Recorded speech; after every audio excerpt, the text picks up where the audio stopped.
अस्सलाम वालेकुम रहमतुल्लाहि व बरकातुहू। उम्मीद है आप खैर खैरियत से होंगे और जहाँ पे भी होंगे मज़े में होंगे। आज मैं आपके पास सोशियोलॉजी का एक और लेक्चर लेके आया हूँ। सोशियोलॉजी के लेक्चर्स अब आहिस्ता आहिस्ता अपने अख्ताम की तरफ जा रहे हैं। तो बहुत सारे लोग मुझे ये कहते हैं कि आप अपने नोट्स शेयर करें।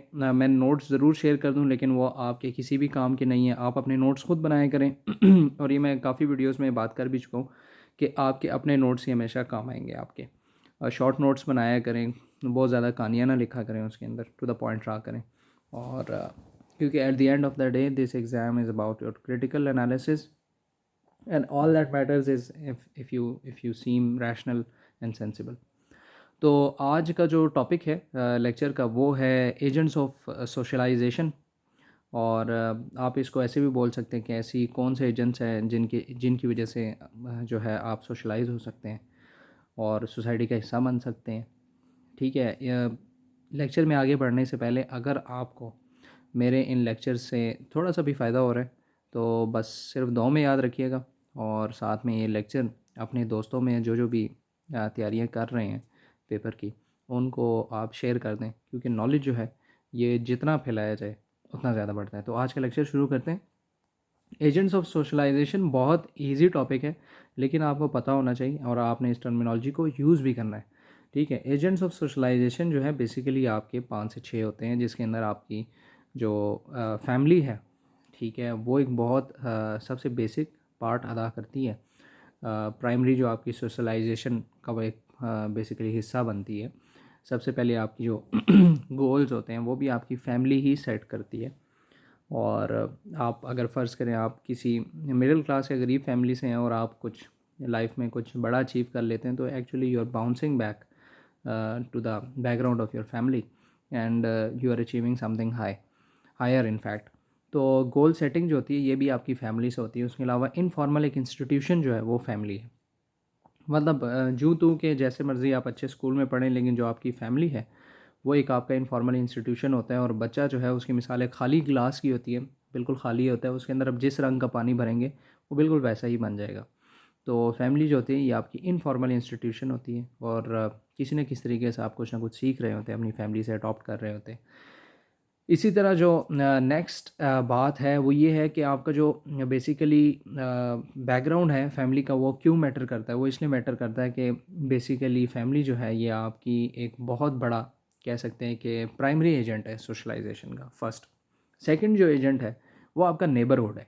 नेबरहुड की अगर बात करें तो नेबरहुड का मतलब आपके पड़ोसी भी हैं और उसके अलावा आपका इलाका भी है जिसमें आप रहते हैं। नेबरहुड में आपका मोहल्ला हो सकता है, या कोई सोसाइटी हो सकती है, या कोई गांव हो सकता है, या कोई शहर हो सकता है, या कोई ब्लॉक हो सकता है जहाँ पे आप रह रहे हैं। बेसिकली आपके जो एथनिक रेशल जितनी भी आइडेंटिटीज़ होती हैं वो उसी इलाके के हिसाब से होती हैं, और आपकी सोच जो है वो उसी इलाके के हिसाब से बनती जाती है। आपकी जो सोच की लिमिट है वो उसी इलाके के हिसाब से बनती जाती है। इसलिए कहते हैं जी इट्स बेटर टू ट्रैवल, ताकि आपका एक्सपोजर बढ़े। बाकी मुल्कों में अगर अभी आपको कभी चांस मिले या अफोर्ड कर सके, तो I would prefer you to go to different countries rather than buying an iPhone. जैसे आईफोन की कीमत आजकल 2 लाख से ऊपर है, तो आई वुड प्रेफर कि 2 लाख ज़ाया करने की बजाय I would prefer you to go to a new country somewhere in Turkey. I would suggest that. और उसके अलावा आप बाकी कंट्रीज़ भी देख सकते हैं, मलेशिया भी जा सकते हैं।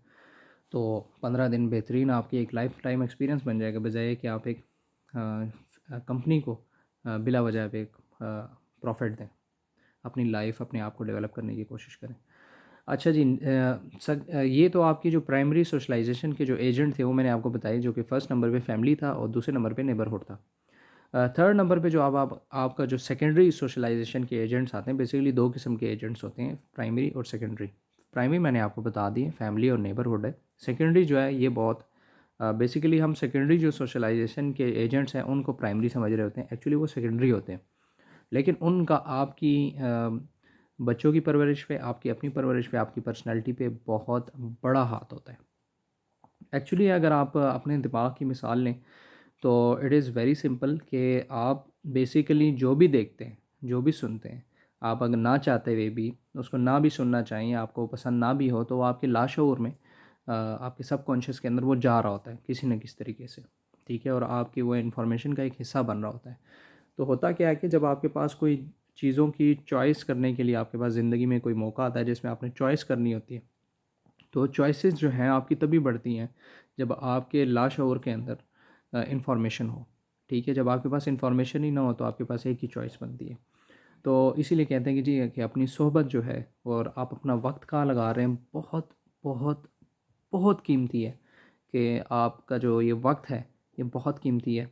या इसका मतलब ये नहीं है कि आप अपने वक्त पे सारा काम पे ही लगा दें। इसका मतलब ये है कि आप अपना वक्त जो है ये देखें आप कितना वक्त किस चीज़ को लगा रहे हैं, आया वो चीज़ उसको डिज़र्व भी करती है नहीं करती, और उससे आपकी ज़ात को क्या फ़ायदा हो रहा है।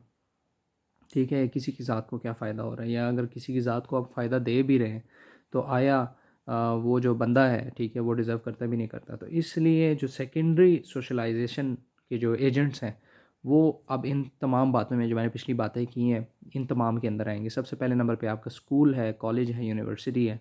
ठीक है, ये बेसिकली फॉर्मल इंस्टीट्यूशंस होते हैं जिसके अंदर जो तालिब इल्म है, ये इंसान है, वो जाता है और वहाँ पे डिसिप्लिन सबसे पहले ज़िंदगी में जो है वो इन्हीं जगहों पे सीखता है। डिसिप्लिन और लॉ अबाइडिंग सिटीज़न बनाने में इन तीनों जो इंस्टीट्यूशंस का बहुत बड़ा हाथ होता है, स्कूल, कॉलेज और यूनिवर्सिटीज़। क्योंकि वो आपको एक यूनिफॉर्म टाइम किसी को, ठीक है, जो यूनिवर्सिटी के लॉज हैं उनको या स्कूल के लॉज को फॉलो करवा के आपको ये बताते हैं कि आपने मुल्क के अंदर भी ऐसे ही करना है। ठीक है, बेसिकली होता क्या है कि जितनी भी आपकी प्रोडक्शन ऑफ यूथ होती है, ठीक है, वो इन्हीं इदारों से होती है। और अगर इन ये इदारे आपके खोखले होंगे तो आपकी यूथ भी बेहतरीन किस्म की खोखली होगी और उसको आता जाता कुछ भी नहीं होगा सिवाय डिग्रीज़ के। जो सेकंड आपका सेकेंडरी सोशलाइजेशन एजेंट है, पहले मैंने स्कूल बताया, दूसरे नंबर पे आपका पीयर्स है। पीयर्स वो लोग होते हैं जो कि जिनके साथ आप काम करते हैं। ठीक है, वो लोग जो कि आपका सेम आपके साथ काम करते हैं, या आपके दोस्त कह सकते हैं, आप कह सकते हैं, मोस्टली आपके सेम इंटरेस्ट के ही दोस्त होते हैं। और इनका आपकी सोशलाइजेशन पे बहुत बड़ा हाथ होता है। जिस तरह के आपके दोस्त होते हैं मोस्ट प्रॉब्ली आप भी बिल्कुल वैसे ही होते हैं और आपको ऐसे ही लोग अच्छे लगते हैं। तो actually you don't like people that are much different than you.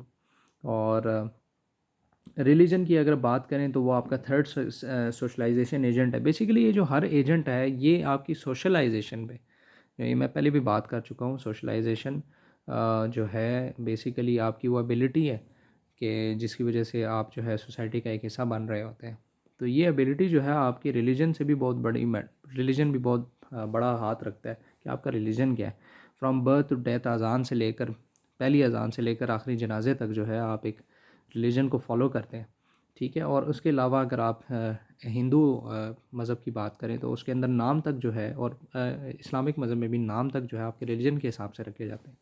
तो ये एजेंट्स ऑफ सोशलाइजेशन है, और ये बहुत ज़्यादा कह सकते हैं कि इनका हाथ होता है सोशलाइजेशन में। बेसिकली आपकी सोशलाइजेशन जो होती है, इट डेवलप्स योर पर्सनैलिटीज़। ठीक है, where one learns to live in a society by adjusting in it and getting approved by a society. Basically socialisation का मतलब ये होता है कि आप सोसाइटी के अंदर रहते हुए कितनी सोसाइटी आपको अप्रूव करती है, कितना सोसाइटी आपको एक्सेप्ट करती है। और फ्रॉम बर्थ ही ये आपकी ट्रेनिंग शुरू हो जाती है कि बेटा ये नहीं करना, ये नहीं पहनना, किसी को ये नहीं कहना, डिपेंडिंग ऑन योर कल्चर। अगर आप पठान इलाके में रह रहे हैं, पठानों के इलाके में रह रहे हैं, सरहद में रह रहे हैं, तो वहाँ पे अमूमन एक बहुत कॉमन आपने एक चीज़ नोट की होगी, शायद आपने आज, अगर मैं आपको बताऊँ तो वहाँ पे बहुत कम लोग पैंट और शर्ट पहनते हैं या पतलून पहनते हैं। आपने देखा होगा मोस्टली लोग वहाँ पे कमीज शलवार पहनते हैं, और क्योंकि ये उनके कल्चर का हिस्सा है और वो इसको बुरा समझते हैं कि भाई आप जो पहन रहे हैं, अंग्रेज़ों का वो जो एक उस ज़माने का आप ये कह सकते हैं कि एक थॉट थी, वो अभी तक लेके चल रहे हैं इसको। उसके अलावा depending on place to place, ठीक है, ये जो आपकी सोशलाइजेशन होती है इसमें आपकी सराउंडिंग्स बहुत ज़्यादा मैटर करती हैं। अच्छा जी, और सबसे आप ये कह सकते हैं कि ह्यूमन सोसाइटी का हिस्सा बनना ही तब शुरू होता है जब वो पैदा होता है। उसकी माँ जो है उसका फर्स्ट स्कूल होती है जो कि उसको प्यार करना सिखाती है, प्यार करके। तो इस तरह वो आहिस्ता आहिस्ता सोसाइटी को भी ऐसे ही निगाह से देखना शुरू कर देता है। और with the passage of time जो मैंने आपको बाकी एजेंट्स बताए उनके इफ़ेक्ट से एक इंसान जो है 25-26 साल या 30 साल की उम्र तक एक अपनी फर्म पर्सनैलिटी पकड़ चुका होता है। तो इसलिए कहते हैं कि जो आपकी टीन एज की उम्र होती है उसके उसमें भी, उसमें अगर आप बुक्स पढ़ते हैं, अगर आप इंटेलेक्चुअल्स की बुक पढ़ते हैं तो आप एक इंटेलेक्चुअल बन जाएंगे। क्योंकि आपकी सराउंडिंग ही बेसिकली वो बेहतरीन नॉलेज होगा। तो ये तो थे जी एजेंट्स ऑफ सोशलाइजेशन, जिसमें से मैंने आपको 2 प्राइमरी के बताए हैं और 3 मैंने आपको सेकेंडरी के बताए हैं। इन केस आपके पास क्वेश्चन आता है तो आप इसमें ये सारी बातें लिख सकते हैं। और लाजमी सी बात है, सोशलाइजेशन में वो आपसे व्हाट पूछ लेंगे कि what is socialisation, what do you think about Pakistan society, what are the problems that they face around. तो उसमें बेसिकली आप जहन में रखिएगा कि आपने इन्हीं एजेंट्स के इर्द गिर्द बात करनी है। क्योंकि जो जो भी सोशियोलॉजी का पेपर चेक करने वाला होगा उसको अंदाज़ा होगा कि वो क्या पूछ रहा है। लेकिन अगर आप आगे पीछे की बातें करने लग जाएंगे तो ही वुड नो कि you don't know anything about sociology. तो उम्मीद है आपको इस लेक्चर से फ़ायदा हुआ होगा। और ये वो चीज़ें जो आपके sociology is a very easy subject and I recommend people to take it and opt it. The reason is sociology is basically around you. You just have to name it with different things.